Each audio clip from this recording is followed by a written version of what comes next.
विधानसभेपूर्वी राबवलेल्या मुख्यमंत्री माझी लाडकी बहीण योजनेअंतर्गत 2.5 कोटी महिलांनी अर्ज केलेत. त्यातील 2 कोटींहून अधिक महिलांना नोव्हेंबरपर्यंत लाभ देखील मिळाला. आता नूतन सरकार लाडक्या बहिणींना दरमहा 2100 रुपये देणार आहे. तत्पूर्वी मुख्यमंत्री माझी लाडकी बहीण योजनेतील प्रत्येक निकषांची आता पडताळणी होण्याची दाट शक्यता वर्तवली जात आहे. त्यानंतर निकषांनुसार पात्र ठरणाऱ्या लाडक्या बहिणींना राज्याचा अर्थसंकल्प सादर झाल्यावर 1 एप्रिलपासून दरमहा 1,500 2100 रुपये दिले जाणार आहे. लोकसभा निवडणुकीनंतर राज्यातील महायुती सरकारने मुख्यमंत्री माझी लाडकी बहीण योजना लागू केली. जुलै ते सप्टेंबरपर्यंत राज्यातील 2.5 कोटींपर्यंत लाडक्या बहिणींनी अर्ज दिले.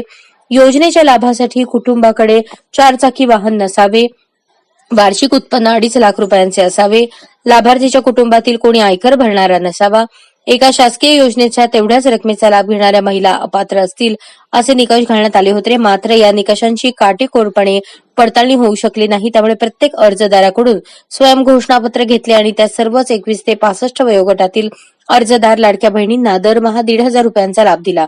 त्यासाठी एका वर्षासाठी 45,000 कोटींची तरतूद करण्यात आली.